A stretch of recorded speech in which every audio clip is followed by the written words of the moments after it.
Hello बच्चों, मैं आशुतोष सक्सेना आपका आपके यूट्यूब चैनल कैरियर प्रो पर स्वागत करता हूं।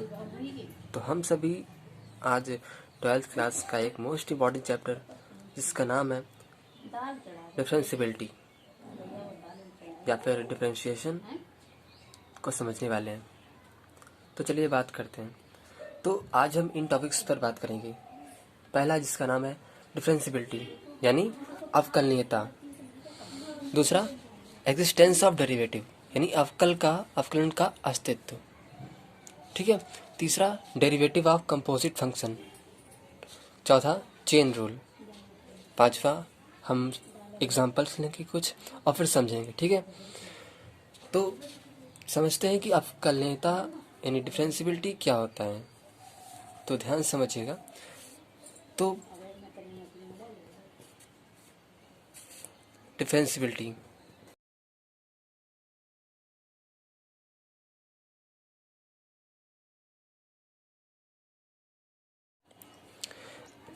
y इक्वल टू ये हमारा फंक्शन होता है। इसको डिफरेंशिएट करने के लिए D Y upon D X D Y D X into F X. जो ये D Y by D X है, D Y by D X, D Y by D X, ये एक सिंबल है। ठीक है। इस सिंबल की जरिए हम डिफरेंशिएशन एंड डिफरेंशिएबिलिटी को चेक करते हैं। ठीक है। ये हमारा फंक्शन हो गया y equal to F X function. अगर हमें इस फंक्शन की डिफरेंशिएबिलिटी की वैल्यू फाइंड करना है तो हम लिमिट से फाइंड करते हैं। जैसे कि limit h tends to 0 function x plus H minus F X upon H. किसी फंक्शन का हमें डेरिवेटिव फाइंड करना है, ध्यान समझिएगा। तो एक दूसरा तरीका होता है इसकी लिमिट वैल्यू फाइंड करो। तो अगर लिमिट वैल्यू h टेंडिंग 0 करेंगे F x plus H minus F X upon H, तो जो वैल्यू फाइंड होती है वही हमारी फंक्शन का डेरिवेटिव होता है। ठीक है। तो ये भी हमारा D Y by D X होता है। ठीक है। अब बढ़ते हैं दूसरा एग्जिस्टेंस ऑफ डेरिवेटिव अवकलन का अस्तित्व हम इसे यही वाला लिमिट, तो लिमिट में अवकलन का अस्तित्व इसी लिमिट की वैल्यू पर चेक करते हैं। लिमिट की वैल्यू पर ही हम ऐसे अस्तित्व चेक करते हैं। जैसे दो तरीके से चेक करते हैं। पहला तो लेफ्ट हैंड लिमिट, दूसरा राइट हैंड लिमिट। ठीक है। तो राइट हैंड लिमिट, पहले राइट हैंड लिमिट निकालते हैं। वो कैसे निकालेंगे? राइट हैंड लिमिट के लिए हमारे पास लिमिट फंक्शन होगा इधर limit H tending to 0 plus right के लिए 0 प्लस यहाँ पर। तो हमारा फंक्शन क्या था? Function x plus H minus F X upon H. ठीक है। तो x हमारा जो कि हमारा एग्जिस्टेंस के लिए x is equal to C रखते हैं। तो x C plus minus F into C, मतलब x जो है c अपॉन में h। ठीक है। ये हमारा limit R H right hand limit के लिए limit h tends to 0 plus ये रखते हैं। दूसरा एल एच एल नहीं, लेफ्ट हैंड लिमिट के लिए भी ये एग्जिस्टेंस के लिए होता है। एग्जिस्टेंस के लिए एक्स इक्वल टू सी रखते हैं दोनों में। तो इसके लिए भी एल एच एल निकालने के लिए 0 माइनस होता है, बस इतना फ़र्क होता है। इसमें आर एच एल में 0 प्लस होता है, एल एच एल में 0 माइनस होता है। बाकी एफ सी माइनस एच यहाँ पर थोड़ा फ़र्क होता है, ध्यान से रखिएगा। प्लस ही होता है यहाँ पर, आर एच एल में प्लस होता है, यहाँ पर माइनस होता है। माइनस का एफ सी अपॉन एच। ठीक है। अब देखिए, अब एग्जिस्टेंस मीन्स क्या होता है, पहले तो ये समझिए। एग्जिस्टेंस मीन्स होता है अस्तित्व, अवकलन का अस्तित्व। तो इसमें एग्जिस्टेंस तब पता चलेगा, अस्तित्व अवकलन का अस्तित्व तब होगा जब हमारी R H L right hand limit and left hand limit, जब उन दोनों की वैल्यू जब सेम आती है तब हमारा अवकलन किस अस्तित्व में होगा। ठीक है, अगर अलग अलग आ गई, इसकी मान लिया आती है, इसकी वैल्यू आती है 2, इसकी वैल्यू आती है 3, तो ये अस्तित्व में नहीं है। ठीक है, ये एग्जिस्टेंस ऑफ लिमिट को नहीं रखता है। ठीक है, तो अगर इसकी 2 है, इसकी भी 2 हो गई, तब ये रखता है, एग्जिस्टेंस ऑफ डेरिवेटिव है। ठीक है, तो बढ़ते आगे, हमारा तीसरा पॉइंट क्या है, डेरिवेटिव ऑफ कंपोजिट फंक्शन। तो ये क्या होता है, ध्यान से समझिए, ये इंपॉर्टेंट, ये आपकी आगे ग्रेजुएशन करेंगे, आपके इंटर जो अपकमिंग एग्ज़ाम है उन सभी में आपके कारगर होंगे बहुत। तो तीसरा पॉइंट है डेरिवेटिव ऑफ कंपोजिट फंक्शन।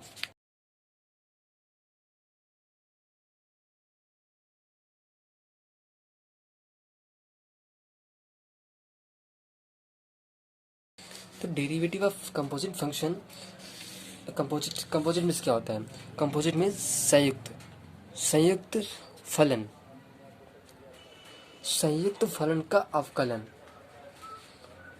आप ऐसे समझिए, फंक्शन के अंदर एक फंक्शन दूसरा फंक्शन होता है, उसे कंपोजिट कहते हैं। फंक्शन के भी अंदर एक दूसरा फंक्शन होता है, उसे कंपोजिट फंक्शन कहते हैं। ठीक है, जैसे आप समझिए, ये एक एग्जांपल लेते हैं, मैं कोई फंक्शन है, वो है ए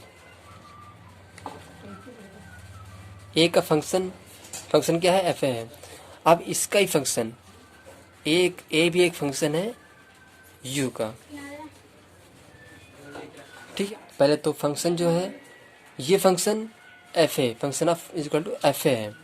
अब जो ये भी एक फंक्शन है यू का, तो एक एग्जांपल तरीके से आप ये समझिए, जैसे cos एक्स स्क्वायर।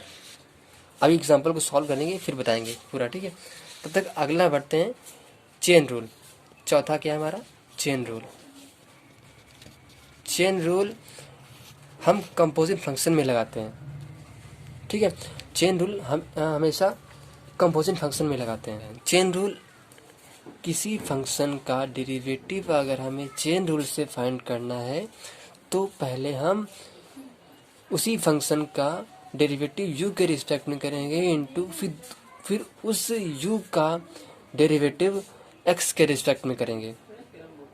जैसे आप एग्जांपल समझिए, एग्जांपल जैसे हमारे पास ये cos एक्स स्क्वायर था, यह एग्जांपल था y equal to cos X square. ठीक है, तो इसको ध्यान समझिएगा, इससे हमारा composite function and chain rule दोनों समझ जाएगा। ठीक है, तो इसका डेरिवेटिव निकालना है। डेरिवेटिव के लिए D Y by D X, ये हमारा सिंबल होता है। फंक्शन y हमारा एक फंक्शन हो गया, cos एक्स स्क्वायर। ठीक है, अब यहाँ पर तो अब इसका डिफ्रेंशिएट करेंगे, इस फंक्शन को डिफ्रेंशिएट करेंगे, तो cos का पहले हम इसको अब एक्स स्क्वायर छोड़ते हैं, इसको हम x ही मानते हैं, अभी x ही मानते हैं। तो cos का क्या होता है, साइन, वो भी माइनस में, तो माइनस का sign D Y by D X into cos X square. तो हमने cos एक्स स्क्वायर का x, तो cos x का क्या हो जाएगा, माइनस साइन x क्या था, एक्स स्क्वायर था, लिख लिया, Y by D X. X के रिस्पेक्ट में हमने किसका करेंगे, u हमारी ये था, इसका करेंगे एक्स स्क्वायर करेंगे, तो माइनस का sign X square D Y by D X square D Y by D X, X की पावर n इंटू एक्स की पावर n माइनस 1। तो टू पहले आ जाएगा, 2 इंटू एक्स की पावर n माइनस 1 करेंगे तो n 2 माइनस 1 तो 1 ही हो जाएगा। तो क्या हो जाएगा, 2x माइनस का 2x साइन एक्स स्क्वायर। तो यही हमारा आ गया D Y by D X. ये हमारा चेन रूल से सॉल्व हो गया। तो कंपोजिट फंक्शन इसमें क्या था, कंपोजिट फंक्शन हमारे यहाँ पर दो फंक्शन थे, दो फंक्शन। पहला तो हमारे पास यहाँ से डिफ्रेंशिएट एक हो गया, दूसरा इसके बाद हमने इसका भी डिफ्रेंशिएट किया। मतलब एक ही फंक्शन में हमने एक के अंदर दूसरा, एक के अंदर एक और फंक्शन जब होता है तो उसे हम कंपोजिट फंक्शन कहते हैं। अब अगला आता है चेन रूल। चेन रूल में हमने यहीं पर देखा, चेन रूल को हमने इस्तेमाल किया, यहाँ पर किया। पहले तो फंक्शन को हमने u के रिस्पेक्ट में कर लिया, फिर into D Y by D X, into U हमारा क्या था, यू एक्स स्क्वायर था, कर लिया तो हमारा क्या आ गया, D Y by D X. Finally solve हो गया। आज के लिए बस इतना ही। नेक्स्ट वीडियो में हम लोग इस पर डिफरेंशिएशन पर हम कई सारे क्वेश्चन लेकर आएंगे और उस पर बात करेंगे। तब तक के लिए आप फार्मूले के लिए आप जो नीचे डिस्क्रिप्शन में जो लिंक दी है और ऊपर जो आई बटन आ रहा है उस पर टाइप कीजिए, जाकर वीडियो को देखिए। उस पर सारे फार्मूले दिए हैं और फार्मूलों को ध्यान से समझिए, याद कीजिए, क्योंकि आगे जो हम वीडियो लाएंगे उसमें फार्मूले की मेन और ज़्यादा ज़रूरत है। फिर आपको हम बताएंगे भी, क्वेश्चन बताएंगे भी, और क्वेश्चन आपको होमवर्क में भी देंगे, क्योंकि आप लगाइएगा और अगर ना लगें तो हम फिर से बता देंगे। समझ में नहीं आता है तो भी लिखेगा, समझ में आता है तो वीडियो को लाइक कीजिएगा और चैनल को सब्सक्राइब कीजिएगा। तब तक के लिए जय हिंद।